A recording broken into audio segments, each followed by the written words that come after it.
4410 kilo எடை கொண்ட செயற்கைக்கோளுடன் இன்று மாலை 5:26 மணிக்கு விண்ணில் பாய்கிறது பாகுபலி ராக்கெட். இந்திய கடற்படைக்கு தேவையான தகவல் தொடர்புகளை வழங்கும் செயற்கைக்கோளை சுமந்து செல்லும்.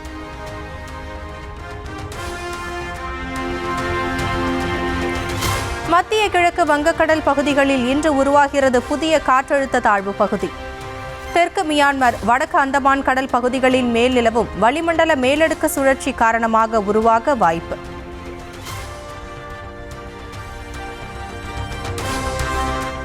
தமிழ்நாட்டில் வரும் 7ஆம் தேதி வரை ஓரிரு இடங்களில் மழைக்கு வாய்ப்பு. லேசானது முதல் மிதமான மழை பெய்யக்கூடும் என்று வானிலை மையம் கணிப்பு.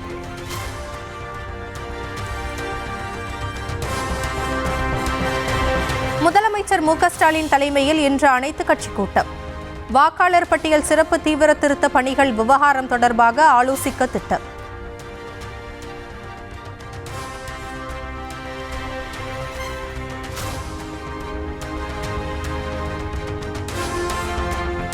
போராடாவிட்டால் நமக்கு சொந்தமான நிலம் மட்டுமல்ல, வாக்குரிமை கூட பறிபோய்விடும் என்று முதலமைச்சர் மு க ஸ்டாலின் எச்சரிக்கை.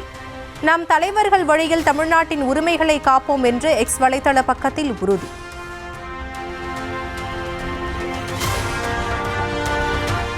எதிர்க்கட்சித் தலைவர் எடப்பாடி பழனிசாமி தலைமையில் இன்று அதிமுக மாவட்ட பொறுப்பாளர்கள் கூட்டம். பூத் கிளைகள் அமைப்பதற்கான நடவடிக்கைகள் முன்னெடுப்பது தொடர்பாக ஆலோசனை என்று தகவல்.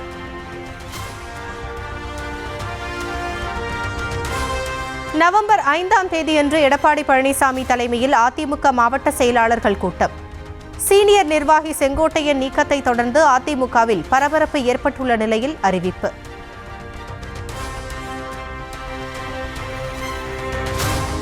திமுகவின் பி டீம் என்று நிரூபணமானதால் அதிமுகவிலிருந்து செங்கோட்டையன் நீக்கம் என்று எடப்பாடி பழனிசாமி விளக்கம். திமுகவை எதிர்த்து சட்டமன்றத்திலோ பொதுக்கூட்டத்திலோ பேசியது கிடையாது எனவும் காட்டு.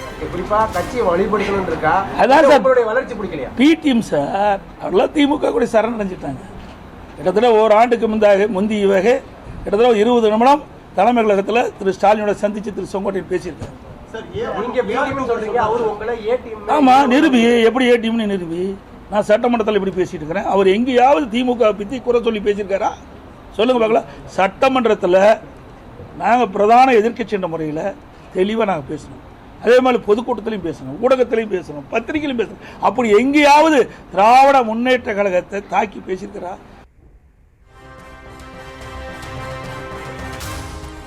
ஜெயலலிதா இருந்திருந்தால் செங்கோட்டையனுக்கு எம்எல்ஏ பதவியை கொடுத்திருக்க மாட்டார்கள் என்று இபிஎஸ் விமர்சனம். விட்டுக் கொடுத்ததாக சொல்லும் செங்கோட்டையனுக்கு எப்போது 2 வாய்ப்புகள் வந்தது எனவும் கேள்வி. எப்ப 2 முறை வந்தது? அம்மாவே பதவி பொறிச்சிட்டாங்களே. அம்மாவே 2015 நினைக்கிறேன். அவர் 14லயே அவரை வைத்த அந்த அமைச்சர் பதவியை விடுவிச்சுட்டாங்களே. நாங்கள் 21 வந்த பிறகு நாங்களும் அவர் இருந்தார். இருக்கும்போது தானே உங்களுக்கு கையெழுத்து போட்டு கொடுத்தோம். அம்மா இருந்தால் அது கொடுத்துருக்க மாட்டாங்க. எம்எல்ஏ பதவியே கொடுத்துருக்க மாட்டாங்களே. எங்க வாய்ப்பு கிடைச்சிருந்தா? இப்போ இவருடைய எண்ணங்கள்லாம் எப்படி இருக்குன்னு உங்களுக்கு நல்லா தெரியும். இன்னைக்கு எம்எல்ஏ தான் தேர்ந்தெடுக்கணும். எந்த எம்எல்ஏ தேர்ந்தெடுத்தாங்க?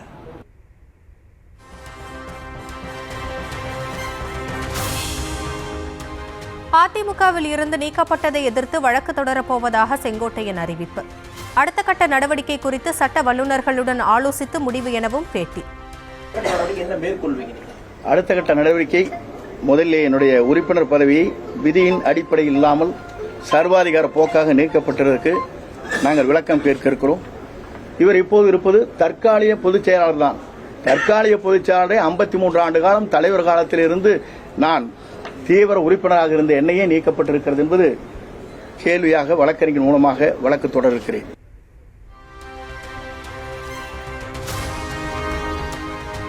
திமுகவின் பி டீம் தாம் கிடையாது என்று செங்கோட்டையன் மறுப்பு. கோடநாடு வழக்கில் A1 EPS எனவும் செய்தியாளர் சந்திப்பில் பகீர். இன்றைக்கு கொடநாடு வழக்கு என்பது நாம் ஏன் இன்று வரையிலும் குரல் கொடுக்கவில்லை? நான் சாதாரண பொறுப்பாளர். இந்த இயக்கத்தை வளர்த்தவர், நாம் தெய்வமாக நேசிக்கப்பட்டவர். அம்மாவுடைய இல்லத்திலே நடைபெற்ற நிகழ்ச்சி பல்வேறு கொலைகள் நடைபெற்றிருக்கிறது, 3-4 கொலைகள். அப்படிப்பட்ட நிகழ்ச்சி இருக்கின்ற போது ஏன் திராவிட முன்னேற்ற கழகத்திற்கு குரல் கொடுக்கவில்லை என்பதுதான் என் தொண்டருடைய கருத்தாக இருக்கிறது என்பதை நான் இந்த நேரத்தில் தெரிவித்துக் கொள்கிறேன். ஆகவே என்னை பொறுத்தவரையிலும் நான் பி டீமிலே இல்லை, A1 அவர் இருக்கிறார். அதுதான் உண்மை.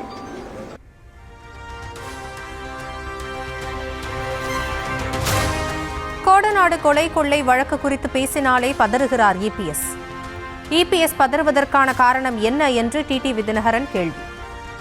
கொடநாடு கொலை வழக்க அதை பத்தி பேசினாலே பழனிசாமி பதறாருல, அதுக்கு காரணம் என்னன்னு அவர்கிட்ட கேள்வி.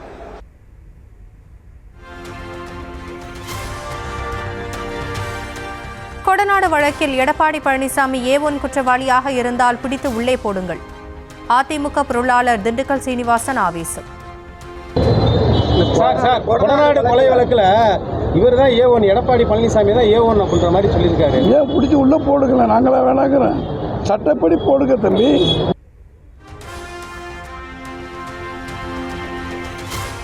சசிகலா, டிடிவி தினகரன், OPS, செங்கோட்டையன் ஆகிய 4 பேரையும் மீண்டும் அதிமுகவில் சேர்க்க வேண்டிய அவசியமில்லை. மதுரையில் செய்தியாளர்களிடம் பேசிய அதிமுக பொருளாளர் திண்டுக்கல் சீனிவாசன் திட்டவட்டம். யாரும் மன்னிக்க கூடாது, சேர்க்கவும் முடியாதுன்னு சொல்லியாச்சு. 8-1 தான். யாரை போய் வச்சுக்கிட்டு பேசுறதுங்க? மனமாவது மன்னிப்பு கேட்டாங்க, மனமாவது உகந்ததாக சேர்க்கிறவங்களும் சேர்க்க முடியாது.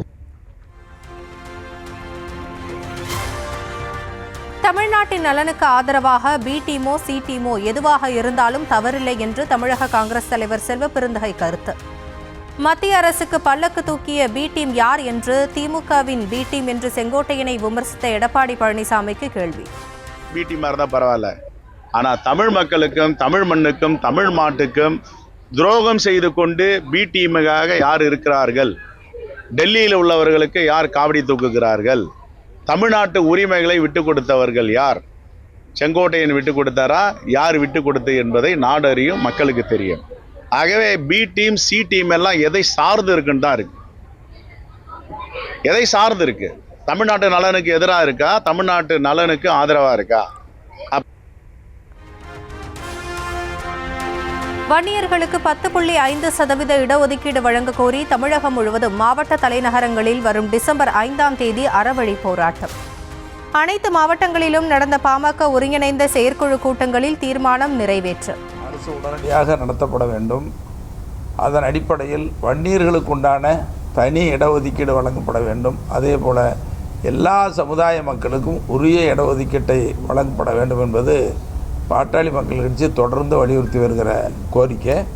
அந்த கோரிக்கையை வலியுறுத்தி தான் டிசம்பர் 5ஆம் தேதி தமிழ்நாடு முழுக்க அறவழி போராட்டம் நடக்கும். அந்த போராட்டம் சென்னையில் மருத்துவரையா தலைமையில் நானும் கலந்துக்கிற மாதிரி இன்னைக்கு டிசம்பர் 5ஆம் தேதி அந்த போராட்டம் நடக்கும்.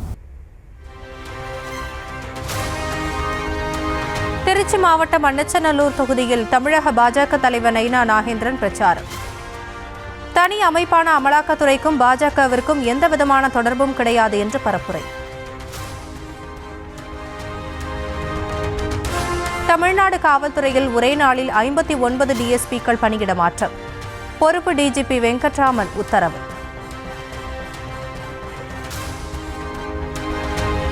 இதய நோய் பாதிப்புகளில் இருந்து மீண்ட 2500 சிறார்களுடன் உற்சாகமாக கலந்துரையாடிய பிரதமர் மோடி. डॉक्टर बनोगी, डॉक्टर बन के क्या करोगी? सभी बच्चों का इलाज करेंगी। सिर्फ बच्चों का करोगी? सभी का। और तुम जब डॉक्टर बनोगी तब हम बूढ़े बन जाएंगे तो हमारा कुछ करोगी कि नहीं? करूंगी। पक्का? हाँ पक्का। चलिए। बड़ी होकर डॉक्टर बनना चाहती हूँ और सभी का इलाज करना चाहती हूँ। மகிழ்ச்சியை பகிர்ந்து கொண்ட குழந்தைகளின் கல்வி மற்றும் எதிர்கால இலக்குகள் குறித்து அன்புடன் விசாரிப்பு. डॉक्टर ने कब बताया? नहीं बताया? नहीं। पर थोड़ा थोड़ा अटकती। अच्छा ये है।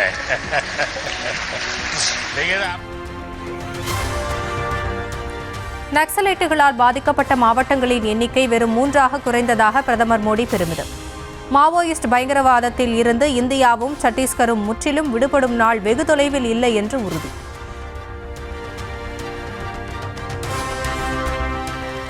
பீகார் சட்டசபை தேர்தலில் தேசிய ஜனநாயக கூட்டணி 160 தொகுதிகளில் வென்று மெஜாரிட்டியுடன் ஆட்சி அமைக்கும். பாஜக மூத்த தலைவரும் மத்திய உள்துறை அமைச்சருமான அமித்ஷா நம்பிக்கை.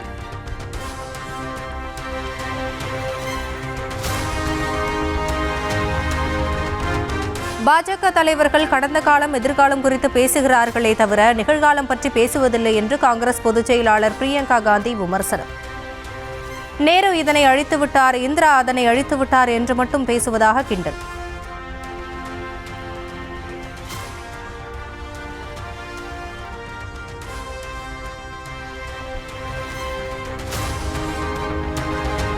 பீகாரில் நடப்பது இரட்டை இயந்திர அரசு அல்ல, ஒற்றை இயந்திர அரசு. பாஜக ஐக்கிய ஜனதா தள கூட்டணி ஆட்சி மீது காங்கிரஸ் பொதுச் செயலாளர் பிரியங்கா காந்தி விமர்சனம்.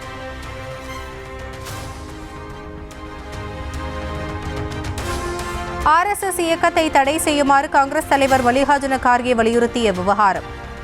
நாட்டு மக்களால் தங்கள் இயக்கம் ஏற்றுக்கொள்ளப்பட்டு விட்டதாக அதன் பொதுச் செயலாளர் தத்தாத்ரேய ஹோப்சபல் பேச்சு.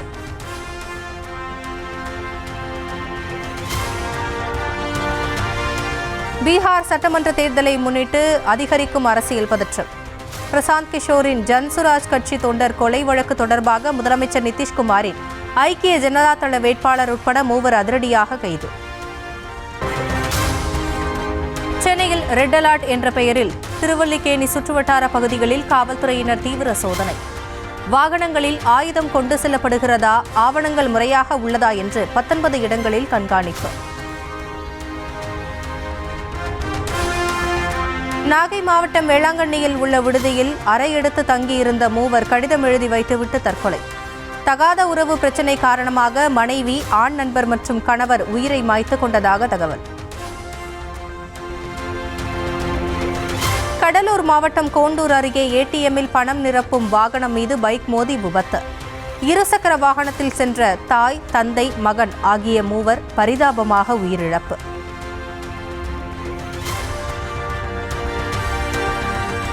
புதுக்கோட்டை மாவட்டம் பிசானத்தூர் கிராமத்தில் மக்களின் எதிர்ப்பை மீறி உயிரி மருத்துவக் கழிவு சுத்திகரிப்பு ஆலை ஒருபோதும் அமையாது என்று ஆட்சியர் உறுதி.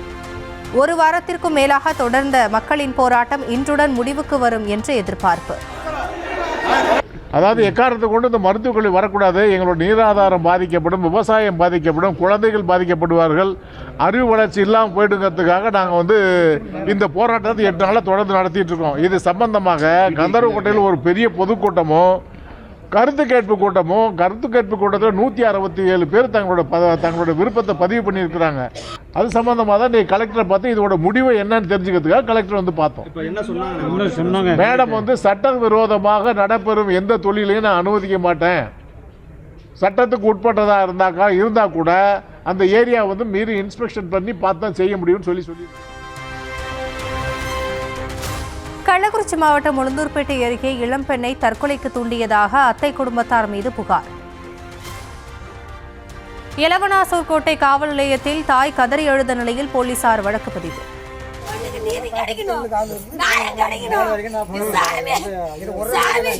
எங்களால எந்த பிரச்சனையும் இல்ல. என் பொண்ணு என்ன பண்ணாங்களோ அவங்க ஸ்கூல்ல போய் என் பொண்ணை பேசிக்கிறாங்க, அடிச்சுக்கிறாங்க, செத்து போன்னு சொல்லிக்கிறாங்க. என் பொண்ணு ஒரு வார்த்தை கூட என்று சொல்ல. நான் கொல்லி போய் வாரத்திலே பொண்ணு தூக்கு மாட்டி தொங்குதே சாமி. தூத்துக்குடி மாவட்டம் ஓட்டப்பிடாரம் அருகே அரசு பள்ளி அருகே பெட்ரோல் குண்டு வீச்சு. மாணவர்களிடையேயான மோதலில் ஒரு தரப்புக்கு ஆதரவாக குண்டு வீசிய 3 போலீசார் வலைவீச்சு. ICC மகளிர் உலகக்கோப்பையை முதன்முறையாக வெல்லப்போவது யார்? இன்று நடைபெறும் இறுதிப் போட்டியில் இந்தியா, தென்னாப்பிரிக்கா அணிகள் பல பரீட்சை.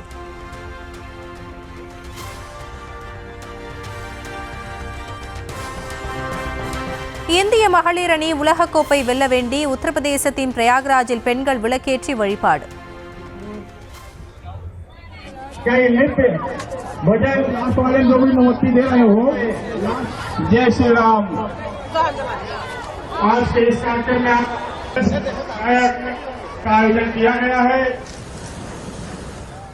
ஒடிசாவின் பூரி கடற்கரையில் மணற்சிற்பம் உருவாக்கி இந்திய அணிக்கு வாழ்த்து.